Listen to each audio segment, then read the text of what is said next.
할렐루야.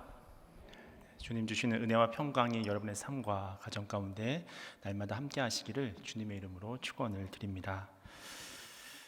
오늘 우리가 살펴볼 이 디모데후서 3장 말씀에는 이 말세에 나타나게 되는 타락이라든지 어떻게 우리가 변질되어질 수 있는가에 대해서 잘 설명해 주고 있는 장이기도 합니다. 그래서 이제 그런 부분들에 대해서 쭉 열거가 되어져 있는데요. 우선 디모데후서 3장 1절 말씀입니다. 너는 이것을 알라, 말세에 고통하는 때가 이르러 라고 이야기를 하고 있습니다. 너는 이것을 알라 라고 말하면서 어떻게 시작을 하고 있습니까? 말세에 고통하는 때가 이른다고 이야기를 하고 있습니다. 그러면서 2절에서부터는 말세에 끔찍하게 이제 타락한 모습들이 쭉 열거가 이제 되어지게 되는데요. 그래서 3장 2절부터 5절까지의 말씀을 제가 좀 읽어드리면요. 사람들이 자기를 사랑하며 돈을 사랑하며 자랑하며 교만하며 비방하며 부모를 거역하며 감사하지 아니하며 거룩하지 아니하며 무정하며 원통함을 풀지 아니하며 모함하며 절제하지 못하며 사나우며 선한 것을 좋아하지 아니하며 배신하며 조급하며 자만하며 쾌락을 사랑하기를 하나님 사랑하는 것보다 더하며 경건의 모양은 있으나 경건의 능력은 부인하니 이 같은 자들에게서 내가 돌아서라. 이렇게 말씀이 증거하고 있는 것처럼 부정한 것들을 쭉 열거를 하고 있지 않습니까? 이것이 오늘 본문 디모데후서 3장 13절까지도 이제 계속 이어지는 것을 이제 우리가 확인할 수 있는데요. 13절 말씀 우리 다 함께 읽도록 하겠습니다. 시작. 악한 사람들과 속이는 자들은 더욱 악하여져서 속이기도 하고 속기도 하나니. 사실 우리가 지난 3년간 이 코로나 바이러스로 인해서 상당히 좀 힘든 시간들을 보내지 않았습니까? 그래도 최근 뉴스들을 보니까 이제 내년이 되면 또 구종을 전후해서 또 이 실내의 그 마스크를 또 해제한다고도 이야기를 하고 있고 점점점 상황들이 좋아지는 상황으로 변화가 되어지고 있는 것 같습니다. 근데 사실 이 코로나 바이러스보다 더 무서운 것이 있는데요. 그것이 뭐냐면 그것은 바로 우리의 죄입니다. 이 죄의 전염성이라고 하는 것은 코로나라고 하는 것과는 비교가 안 될 정도로 훨씬 더 강하기 때문에 말세의 모든 사람들이 앞에 열거했었던 그 수많은 죄악과 범죄들 가운데 계속 빠져서 살아갈 수밖에 없다는 것을 성경은 증거하고 있다고 하는 것입니다. 이런 상황이기 때문에 그 다음 14절과 15절을 보니까 이렇게 무서운 세상, 악이 만연한 세상, 정말 이 코로나 바이러스와는 비교도 할 수 없는 죄의 전염성으로 인해서 온 인류가 오염되어져 있는 이 실상 가운데 과연 우리는 어떤 삶을 살아야 하고 어떻게 나아가야 할 것인가에 대한 답을 14절과 15절이 주고 있다고 하는 것입니다. 과연 어떤 태도를 취해야 할까요? 우리 14절과 15절 말씀을 함께 읽겠습니다. 시작. 그러나 너는 배우고 확신한 일에 거하라.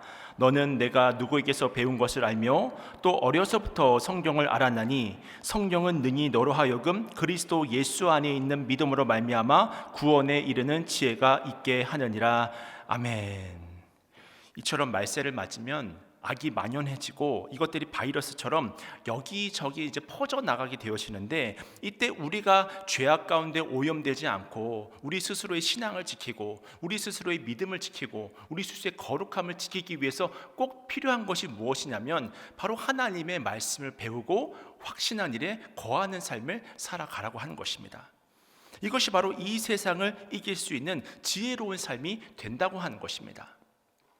그래서 우리가 여호수아 1장에도 보면 그 강력한 지도자 모세가 죽고 나서 이제 2세대 지도자로 여호수아가 세워지잖아요. 근데 이 2세대 지도자 여호수아가 세워지는데 하나님께서 그에게 뭐라고 권면하시는지를 보게 되니까 좀 크게 두 가지로 나누어서 생각을 해볼 수 있다고 하는 것입니다.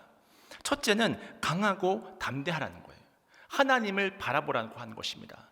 두려워하지 말고 놀라지 말고 너의 하나님을 바라보면서 그 모든 상황 가운데 너를 지키시고 돌보시고 인도하시는 그 하나님을 바라보면서 너의 믿음을 지키라고 하는 것입니다. 두 번째는 무엇을 강조하냐면 바로 하나님의 말씀을 묵상하라는 거예요. 그것이 바로 가나안 땅에 가서 그 수많은 적군과 위험 앞에서 너희들이 승리하는 바로 힘이 되고 길이 된다고 하는 것을 알려주고 있는 것입니다. 여호수아 1장 7절과 8절 말씀입니다. 오직 강하고 극히 담대하여 나의 종 모세가 내게 명령한 그 율법을 다 지켜 행하고 우러나 좌로나 치우치지 말라. 그리하면 어디로 가든지 형통하리니 이 율법책을 내 입에서 떠나지 말게 하며 주야로 그것을 묵상하여 그 안에 기록된 대로 다 지켜 행하라. 그리하면 내 길이 평탄하게 될 것이며 내가 형통하리라. 아멘. 그러니까 하나님께서 지금 여호수아에게 무엇을 하라고 강조하고 있는 것입니까? 말씀을 묵상하라고 하고 있습니다. 말씀을 가까이 하라고 하고 있습니다. 여호수아와 이스라엘 백성들이 가나안 땅으로 들어갔을 때 그 이방의 문화와 또는 수많은 싸움들이 그들을 기다리고 있었잖아요. 이때 이들이 준비해야 될 것은 군사가 아니었습니다. 칼이라든지 방패와 같은 그런 무기들이 아니었습니다. 주님을 바라보면서 끊임없이 하나님을 바라보라고 하는 것입니다. 그때 승리할 수 있다고 하는 거예요. 이렇게 말씀이 소중하다는 사실을 하나님께서 여호수아에게 알려주고 있는 것입니다. 올해는 이제 양육중점회로 지켰습니다. 그래서 김기현 목사님을 모시고 또 연초에 큐티 특강도 진행을 했고요. 또 5월 달에는 또 가정의 달을 맞아서 이 정교인 성경 필사도 진행을 하고 이 여러 가지 양육 프로그램들을 기획하면서 진행을 했었는데, 이 돌아보면 이렇게 올해가 양육중점의 해일 수밖에 없는 이유는 드디어 올해 하반기부터 현장에서 그 모든 양육 프로그램들을 진행할 수 있었기 때문입니다. 제가 양육국을 처음 맡은 해가 이제 2020년이었는데요. 올해가 3년째 되는 해이기도 합니다. 사실 처음 양육국을 맡았을 때는 사역에 대한 기대도 있고 좀 잘해보자고 하는 그런 의욕도 이제 처음이다 보니까 있잖아요. 근데 안타깝게도 사역을 시작하려 하자마자 코로나19가 우리의 그 모든 신앙생활을 멈추어 버리지 않았습니까? 그래서 기존에 하려고 했던 모든 양육 프로그램들은 진행할 수도 없고, 여러분이 잘 아시다시피 또 여러분이 겪어왔다시피 예배조차도 이 온라인으로밖에 드릴 수 없는 그런 때도 있었습니다. 지금도 제가 기억이 나는 것은 이 새가족 환영의 기획안까지 다 작성을 해놓았거든요. 그래서 그 프로그램을 제가 맡아서 그 새가족 환영회가 제가 맡아서 진행하는 첫 번째 이제 공식 행사였는데, 근데 코로나가 갑자기 심해지면서 취소를 하게 된 거예요. 그때는 그것이 일시적일 줄 알았죠. 그렇게 잠시 멈추었다가 다시 시작하면 된다고 생각을 했었습니다. 근데 2년 반이 지나서 이제 올해 7월이 되어서야 처음 새가족 환영회를 했거든요. 그러니까 2년 6개월이나 현장 사역을 진행할 수 없었다고 하는 것입니다. 사실 처음 코로나를 맞이했을 때는 그 상황 자체가 너무나 당황스러웠습니다. 아마도 우리 교회뿐만이 아니라 한국 교회, 아니 전 세계 교회가 이 전대미문의 상황 앞에서 나아갈 방향을 잃어버렸잖아요. 근데 제가 예전에 다른 설교 때도 다른 곳에서 다른 이제 시간에 설교할 때도 인용을 한번 했었었는데요. 저에게는 중요한 인생이 해답이 되어서 다시 한번 그 이야기를 좀 나누어 보고자 합니다. 어떤 이야기냐면, 코로나가 시작이 된 지 이제 얼마 안 되었을 때에 청파교회 김기성 목사님이 한 세미나를 인도하기 위해서 춘천에 오신 적이 있었습니다. 그때 제가 참석해서 강의를 들었는데, 왜 우리가 이 강의를 듣고 난 후에는 마지막에는 질문하고 응답을 받는 그런 시간들을 가지게 되잖아요. 그래서 제가 손을 들고 질문을 했습니다. 어떤 질문을 했냐면, 코로나19로 이 모든 현장 예배와 우리가 기존에 썼던 그 모든 신앙생활들이 새로운 변화의 시기를 맞이하고 있는데, 앞으로 우리는 어떻게 신앙생활을 해야 되며 어떻게 예배를 드려야 합니까? 이제 이런 질문을 제가 던져보게 되었던 것입니다. 그랬더니 김기성 목사님이 잠시 생각을 하시더니 이렇게 말씀하시더라고요. 잘 모르겠습니다. 어떻게 해야 될지 저도 잘 모르겠습니다. 그렇게 이야기를 하시더라고요. 그러더니 어떻게 이어서 말씀을 하시냐면, 그런데 아는 것이 한 가지가 있습니다. 우리에게는 부활신앙이 있잖아요. 모든 것이 하나님의 섭리 안에 있는 것이고 우리의 끝이 부활이고 승리라고 한다면, 반드시 우리는 지금은 잘 모를 수 있지만, 지금은 우리가 헤맬 수 있지만 반드시 시간이 지나면 답을 찾아낼 수 있을 것입니다. 이런 이야기를 하시더라고요. 사실 이 대답은 우리가 인생에서 마주하는 모든 질문들, 모든 문제들에 대한 대답입니다. 우리는 분명 앞날을 알지 못하잖아요. 지난 3년 동안 코로나19가 우리의 일상을 멈추게 했다면 다음에는 또 어떤 개인적인 문제가 내 앞에 닥쳐올지 모르고, 어떤 코로나19보다 더 큰 위기가 내 앞에, 온 인류 앞에 닥쳐올지 아무도 모르는 것입니다. 한 치 앞도 모르는 것이 바로 우리의 인생이잖아요. 하지만 우리는 그것으로 인해서 절망하지 않습니다. 좌절하지 않습니다. 왜냐하면 우리에게는 소망이 있기 때문입니다. 그 소망이 무엇입니까? 우리는 결국 부활하잖아요. 결국 승리하잖아요. 부활은 곧 모든 상황 중에서 승리를 의미하는 것이고 이것을 보증해주고 약속해주고 있는 그것이 바로 하나님의 말씀이라고 하는 것입니다. 그래서 이사야서 40장 8절 말씀을 보시면요, 푸른 마르고 꽃은 시드나 우리 하나님의 말씀은 영원히 서리라 하라. 아멘. 시간의 흐름에 따라서요, 모든 풀은 마릅니다. 그렇게 아름답게 피어있는 꽃들도 언젠가는 때가 되면, 시기가 되면 다 시들어버리는 그런 때가 오게 되어집니다. 우리의 건강해 보이는 이 육신도 시간의 흐름에 따라서 날로 쇠약해지는 것은 어쩔 수가 없습니다. 근데 앞으로 또 어떤 인생의 문제가 우리 앞에 닥칠지 모르잖아요. 하지만 우리의 소망은 무엇입니까? 하나님의 말씀은 영원하다는 거예요. 그리고 그 영원한 하나님의 말씀이 우리를 붙잡을 때 하나님의 역사가 일어나는 줄로 믿으시길 축원합니다. 오늘 우리가 성경을 이야기할 때 언약의 책이라고 이야기를 하는데요, 이때 언약을 카비넌트라고 하는 표현을 사용합니다. 구약 신약이 무엇이냐면 바로 옛 언약 또 새 언약이라고 이야기할 수 있잖아요. 그래서 우리가 성경을 이야기를 할 때는 이 언약의 책이라고 말할 수 있습니다. 근데 사실 이 언약이라고 하는 말씀의 본뜻은 이 뱃사람들이 항해를 할 때 풍랑이 치면 살기 위해서 어떻게 해야 하겠습니까? 돛에다가 자기를 묶는 거예요. 그럼 파도가 아무리 쳐도 떠내려가지 않을 수 있기 때문에 돛에다 자기를 묶는 것입니다.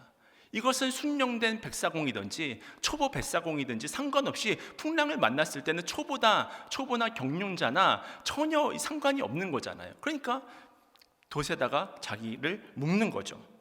그것이 바로 사는 방법이기 때문인 것입니다. 이처럼 난을 묶는 것, 여기서 나온 단어가 바로 이 언약이라고 하는 단어라는 거예요. 오늘 우리가 이 세상을 살아가며 한순간에 유혹이 올 때 그 유혹에 휩쓸려서 떠내려갈 때가 얼마나 많은지 모릅니다. 우리가 이 세상, 이 험난한 세상을 살아가면서 이 험한 세파에 휩쓸려 내려가지 않기 위해서는 방법은 하나밖에 없다고 하는 것입니다. 나를 묶어야 하는 거예요. 여러분, 어디다가 나를 묶어야 할까요? 그것은 바로 하나님의 말씀에 나를 묶어야 하는 줄로 깨달으시길 축원합니다. 여러분, 이것이 바로 우리가 사는 길입니다. 그럼 하나님의 말씀에 나를 묶는다는 것은 무엇일까? 우리가 어린 아이들을 보면 아빠가 한 이야기를 곧이곧대로 다 받아들이잖아요. 수용하잖아요. 아버지의 이야기라고 하면 철석같이 다 받아들이지 않습니까? 그래서 예수님도 말씀하시기를 어린아이와 같지 않으면 천국에 들어갈 수 없다고 이야기를 하시지 않았습니까? 이처럼 우리는 하나님의 이 말씀을 믿고 의지하며 살아야 하는 것입니다. 그때 우리 인생이 주는 그 모든 위기들을 이겨내고 승리의 기회로, 그 모든 위기가 하나님을 경험하는 간증과 체험의 시기로 다 바뀌어질 수 있는 것입니다. 코로나19로 모두가 어려움에 빠져 있을 때 이 말씀 묵상팀을 통해서 상반기에는 90일 성경 일독학교, 또 하반기에는 90일 성경 쉐마학교로 단 한 번도 쉬지 않고 그 상황들은 계속해서 진행이 되어졌습니다. 양육국에서 그 두 사역은 이미 온라인으로 진행이 되어 왔었던 사역이었기 때문에 그 사역들을 통해서 많은 분들이 서로 만나기가 어렵고 또 서로 교제하기를 어렵고 또 말씀을 가르치기도 어렵고 배움을 받기도 어려운 이때에 성경을 묵상하면서 또 성경을 암송하면서 참 많은 위로와 힘을 얻었다라고 하는 간증을 제가 듣게 되었습니다. 마치 백사공들이 큰 풍랑을 만났을 때 돛에다가 자기를 묶었던 것처럼 그 인생의 위기 앞에서 말씀을 묵상하고 암송함을 통해서 힘과 위로와 용기를 얻었던 것입니다. 말씀이 그 모든 것들을 가능하게 했던 거예요. 사실 알파코스도 이 3년 전 처음 시작하는 프로그램이다 보니까 이 팀원들도 새롭게 권면해서 세우고 또 알파코리아 세미나와 다른 교회들 탐방 계획도 다 세우고 있었는데 갑자기 이제 코로나가 닥치면서 이 모든 인간의 계획들이 물거품이 되어버리는 거예요. 이런 혼란은 알파코스 훈련을 제공하는 알파코리아도 처음 겪는 것이다 보니까 거기도 어떻게 해야 될지를 막 모르는 거예요. 그러다가 하반기부터 이 알파코리아의 전체 디렉터를 담당하시는 목사님이 이 한수만교회 소속이셨는데 그래서 그 교회에서 먼저 시범적으로 온라인 알파를 한다는 이야기를 듣게 되었고 그래서 저랑 또 저희 팀장님이랑 참여하면서 알파코스를 이렇게 시작하게 된 거예요. 그래서 서울에 있는 알파코리아에 직접 방문하지 않고 줌으로 팀원들과 세미나를 먼저 듣고 한수만교회에서 진행하는 알파코스에 이 팀장님하고 둘이 참여해서 이 알파코스를 경험하게 되어졌는데 그래서 여러분이 자부심을 가져도 되는 것은 우리보다 먼저 알파코스를 시작한 교회는 아주 많지만 온라인 알파코스는 한수만교회 다음으로 우리가 처음 시작한 것입니다. 그렇게 2020년 하반기에는 제가 인도를 하고 또 팀원들하고 이 알파 과들을 계속해서 진행하면서 어떻게 우리가 이 알파를 온라인으로 잘 운영할 수 있는지를 시범적으로 운영을 해본 거예요. 연구를 한 것입니다. 사실 저를 포함해서 모두가 이 줌이라고 하는 도구, 지금은 우리가 너무나 익숙한 도구이지만 그때만 해도 줌이라는 도구가 너무나 생소했었거든요. 처음 사용하다 보니까 조작부터 그것을 연결하는 과정들이 참 쉽지 않은 과정들이었습니다. 게다가 함께한 팀원들도 이 권사님들이 자신들도 컴퓨터랑 별로 친하지 않습니다. 이렇게 말씀을 하시면서 줌을 배우고 진행하는 과정에 있어서 여러 가지 어려움을 토로했던 기억들이 아직도 제 안에 생생하게 남아 있습니다. 근데 모두가 한 영혼의 회복을 향한 복음의 열정들을 가지고 있었기 때문에 그 모든 문제들, 그 모든 난관들은 하나하나씩 다 건너뛰게 되더라고요. 어느새 그런 외적인 문제들은 모두 다 극복해내고 이 조별 모임을 진행하면서 1기를 마무리했는데, 코로나가 극심했던 1년 동안 정기 예배 외에는 우리가 말씀을 가르치거나 배울 기회가 사실 없었거든요. 그러니까 온라인 알파 코스를 통해서 얼마나 많은 은혜의 간증들을 나눠 주셨는지 모릅니다. 그렇게 3기까지 진행하고 이제 불과 얼마 전이죠. 올해 하반기부터는 거리두기 제한들이 풀리면서 처음으로 이 4기를 현장에서 이제 진행하게 되었습니다. 근데 현장으로 모임을 하니까 현장은 여러분 제가 경험을 해봤잖아요. 훨씬 더 좋습니다. 그래서 이 혹시 알파 코스를 경험해보지 못하신 분이 있다면 내년 3반기에 시작하는 알파 코스 5기는 꼭 참여하실 수 있기를 축원합니다. 그리고 제가 이렇게 알파 코스를 진행하면서 우리보다 먼저 현장에서 알파 코스를 진행했던 교회들의 상황을 보니까 저희처럼 온라인으로 알파 코스를 진행했던 교회들은 극소수였고, 대부분의 교회들은 이 알파 코스 자체를 진행을 못했더라고요. 왜냐하면 그 상황이 이해가 되는 것이 다른 교회들은 이미 현장에서 시작했던 그 경험들이 있었기 때문에 알파 코스는 현장에서 어떠한 절차들, 어떠한 프로세스를 거쳐서 이렇게 해야 되는 거야 라고 하는 그런 전이해가 있었기 때문에 미처 시작할 엄두를 못 냈던 것입니다. 근데 우리는 온라인이 처음 시작이었잖아요. 그래서 온라인으로 먼저 시작할 수 있었고, 현장이라고 하는 것은 우리가 늘상 했던 것이니까 익숙하지 않습니까? 바로 할 수 있겠더라고요. 그래서 이제 와서 바라보니까 하나님께서 온라인이든 현장이든 어떤 상황 속에서도 이 알파 코스라고 하는 그런 프로그램들, 말씀을 선포하고 가르칠 수 있는, 그런 운영할 수 있는 프로그램들을 진행할 수 있는 교회로 하나님께서 다 만들어 주셨구나, 그런 고백을 하게 되더라고요. 그러니까 돌아보면 모든 것이 하나님의 은혜임을 고백하게 되는 것입니다. 그리고 코로나 상황이 또 다른 우리의 기회가 되었던 것은 2020년이 과도기로서 온라인 사역을 준비하는 시기였다고 한다면, 이제 작년인 2021년은 본격적으로 이제 온라인 프로그램들을 진행했던 시기이기도 했습니다. 정착하는 한 해였습니다. 그래서 기존에 온라인으로 말씀 묵상팀에서 진행했던 성경 일독학교와 쉐마학교는 앞서 말씀드렸다시피 계속해서 진행을 했었고요. 이제는 평생훈련 과정도 온라인 사역으로 진행을 하게 되었습니다. 그래서 그동안 직장의 문제라든지 어떤 개인적인 사정으로 현장에서 말씀은 갈급하지만 미처 참여하지 못했던 많은 성도님들이 이제 온라인 평생훈련 강좌에 참여할 수 있는 기회가 주어졌던 거예요.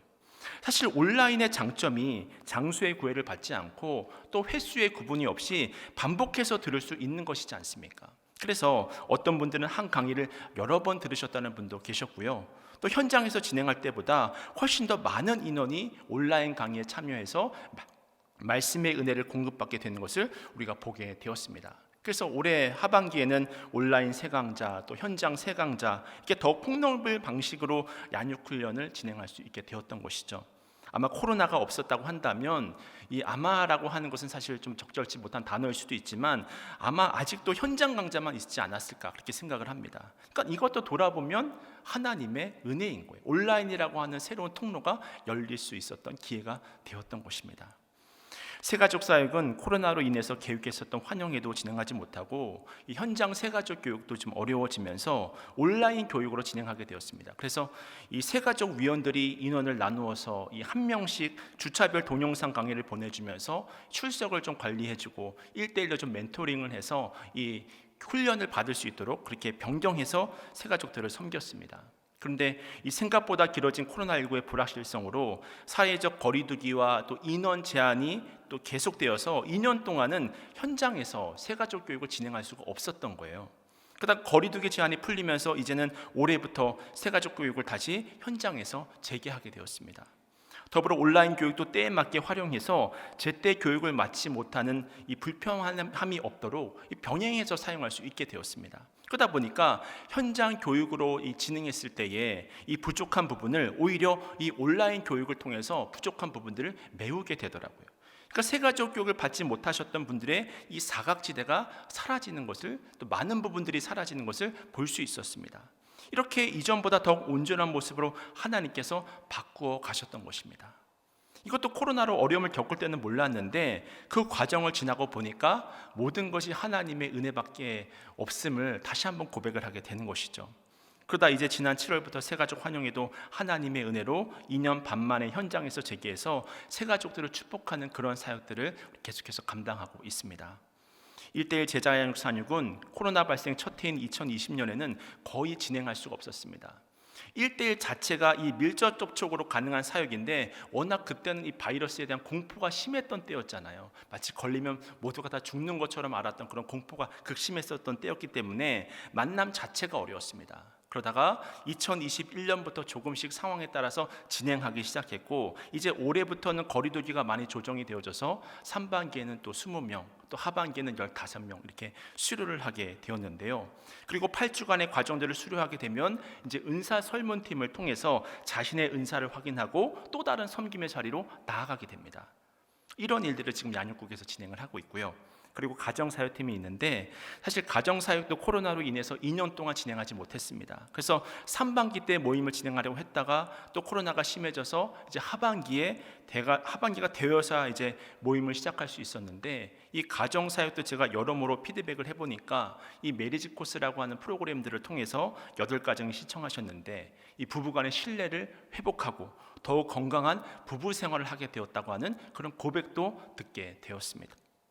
그리고 마지막으로 교구 지원팀으로 각 교구 교구장님들이 맡겨진 이 사명의 자리에서 이 담당 목사님들을 도와서 이 모든 성도님들을 잘 섬기고 돕는 일들을 감당하고 있습니다. 이렇게 양육국의 사역과 상황들을 잠깐 소개해드리며 하나님의 은혜를 나누었는데요. 이 양육국 사역은 각각이 독립되어져 있는 사역은 맞지만 또한 연결되어져 있는 사역이기도 합니다. 그래서 새가족 교육을 받으신 분이 또 1:1 제자 양육으로 연결이 되고, 또 1:1 제자 양육을 받다 보니까 또 알파 코스를 또 하게 되고, 또 알파 코스를 또 하셨던 분이 역으로 또 1:1 제자 훈련을 또 하게 되어지고요. 그렇게 겉면을 바라서 서로 연계되어서 하나님의 사람으로 세워가더라고요. 또 이번에도 가정사역팀의 메리지 코스를 신청하신 분들을 보니까 어떻게 신청하셨습니까? 라고 물어보았더니 대부분이 이 알파 코스를 통해서 은혜를 받으셨던 분들이 또 많이들 신청을 하셨더라고요. 또 그렇게 세워진 분들이 양육국에만 머무시는 것은 또 아니잖아요. 각각의 달란트와 은사를 따라서 이 또 다른 섬김의 자리로 나아가고, 그렇게 여러분 우리의 교회는 아름답게 세워져 가는 것입니다. 최근 우리나라 이 월드컵 대표팀이 이 16강 진출이라고 하는 좋은 성적을 이제 우리 국민들에게 선물하면서 이 모두를 기쁘게 했는데요. 저도 그날 새벽 중계를 보면서 이 처음부터 끝까지 이 긴장의 끈을 놓지 못하겠더라고요. 제가 여태까지 국가대표팀 경기를 여러 번 보았지만 가장 긴장하면서 재미있게 보았던 경기가 아니었나 싶은데요. 특별히 손흥민의 어시스트와 이 황희찬의 결승골도 너무나 멋졌고, 전후반 경기가 모두 끝나고 이 가나와 이 우루과이의 경기를 보는데 그것은 정말 보너스입니다. 보너스. 그 긴장하면서 마음을 졸이면서 그 1분 1초가 왜 이렇게 시간이 안 가는지 긴장하면서 보았던 기억이 납니다. 결과적으로는 우루과이가 지게 되었고, 그 이후에 환호를 성을 질렀던 것은 아주 오랫동안 제가 기억에 남을 것 같습니다. 우리나라 국민들이 그 순간을 얼마나 열망하며 기뻐했는지, 우리나라 16강 진출의 그 숨은 조력자 역할을 한 그 가나를 기억해서 이 가나 초콜릿의 매출이 46.5%가 늘어날 정도였다고 하더라고요. 야, 정말 이런 일도 다 있구나. 아니, 이런 것 때문에 가나 초콜릿을 먹나? 이랬는데 제가 우리 집을 보니까 우리 딸이 가나 초콜릿을 사온 거예요. 야, 이 정도로 그렇죠, 기쁨을 주었다고 하는 것이죠. 아니, 어떻게 축구 경기 하나가 이렇게 감동을 줄 수 있을까? 제가 가만히 생각해 보니까 그것은 바로 나라를 향한, 또 조국을 향한 우리 축구 대표팀 선수들의 헌신과 수고가 있다고 하는 것을 이제 알게 되는 것입니다. 그리고 그 마음이 이 중꺽마라는 줄임말로 잘 표현이 되어져 있는데요. 이 중꺽마는 중요한 것은 꺾이지 않는 마음입니다 이 말은 이 조별리그 최종전을 통해 통과한 우리 이 대표팀 선수들이 이 들고 있었던 이 태극기 사진에 이 문장이 들어가 있어서 이제 큰 화제가 되었던 문장인데요. 그러고 보니 손흥민을 포함한 수많은 선수들이 이 부상을 안고 또 조국을 위해서 헌신하면서 뛰었잖아요. 그럴 수 있었던 것은 바로 조국과 승리를 위한 이런 열정이 있었기 때문에 가능한 일이었다고 하는 것입니다. 사실 우리가 이처럼 무언가를 위해 목숨 걸고 뛰어갈 만한 열정을 낼 수 있다고 하는 것이 얼마나 아름다운 일입니까? 누군가는 그렇게 자신의 성공을 위해서 열정을 가지고 뛰어갈 수 있습니다. 또 누군가는 그렇게 자신의 성공을 위해서 뛰어갈 수 있습니다. 또 누군가는 재물을 많이 소유하기 위해서 또는 높은 지위에 오르기 위해서 또는 자기만의 자아 실현을 위해서 그렇게 몸을 아끼지 않고 열심과 노력을 하면서 수고를 하면서 앞으로 달려갈 수 있습니다. 그런데 정말 주님께서 보시기에 아름다운 헌신, 아름다운 열정, 아름다운 달려감이란 무엇일까? 얼마 전 이 알파코스 모임을 진행하는데 우리 팀원분 중에 한 분이 자신이 너무 감동이 되셨다면서 이 저를 포함한 우리 팀원들 한 분 한 분에게 이 선물 상자에 그 선물 상자에 선물을 담아서 다 이렇게 주신 적이 있었는데요. 그 선물 상자에 글 하나를 써줬습니다. 제가 그것을 잠깐 좀 인용을 좀 해보려고 하는데요. 그때 그 선물 상자에는 이런 글귀가 쓰여 있었습니다. 사랑합니다. 당신은 빛나고 있어요. 힘내세요. 지금 보이는 이 글씨 제가 사진을 찍어서 그대로 제가 보여드리는 건데요. 그분이 우리가 각자의 자리에서 모임을 또 준비하고 그것을 진행하는 과정들을 보는데 나를 포함해서 저를 포함해서 우리 팀원들 모두에게 광채가 나더라는 거예요. 그때 제가 그 선물을 받고 그 의미를 듣는데 정말 눈물이 핑 돌더라고요. 여러분 지금도 제게서 이 뿜어져 나오는 광채가 보이십니까? 할렐루야. 믿음의 눈으로 여러분 보셔야 합니다. 아마 반드시 광채가 날 것이라 생각이 되는데 여러분 우리 모두는 한 번 살잖아요. 다 한 번 삽니다. 그것도 우리 모두 인간으로 태어난 이상 한정된 시간과 공간 안에서 살아갈 수밖에 없지 않습니까? 중요한 것은 꺾이지 않는 마음이 맞습니다. 너무나 좋은 문장입니다. 하지만 근데 결국 이 꺾이지 않는 마음도 방향이 옳아야 되잖아요. 끝이 좋아야 하잖아요. 열매가 풍성하게 맺혀야 하잖아요. 그런 가치가 있는 삶, 내 삶의 그 모든 순간들, 그 모든 시간들이 반짝반짝 보석처럼 아름답게 빛나는 삶은 언제 가능한 것일까요? 사실 저도 그런 빛을 여러 번 보았습니다. 꼭 양육국이 아니라고 하더라도 하나님의 말씀을 가르치고 또 배우고 확신하는 일에 거하는 그 모든 섬김의 과정 가운데 있으신 분들은 어느 누구나 제가 볼 때 광채가 빛나더라고요. 이렇게 주일 예배를 지키고 계신 여러분에게도 지금 광채가 나신다는 사실을 알고 계십니까? 모르실 것 같아서 제가 이렇게 알게 해드리는 거예요. 광채가 나는 거예요. 예배를 사모하는 그 모습들을 통해서, 그 모든 섬김을 통해서, 말씀의 자리에 나가는 그 모습들을 통해서 다 빛나고 있더라고요. 제 눈에도 이렇게 멋있어 보이고 아름다워 보이는데 하나님이 보실 때는 그 모습이 얼마나 아름답겠습니까? 그래서 다니엘서 12장 3절에는 이런 말씀이 있잖아요.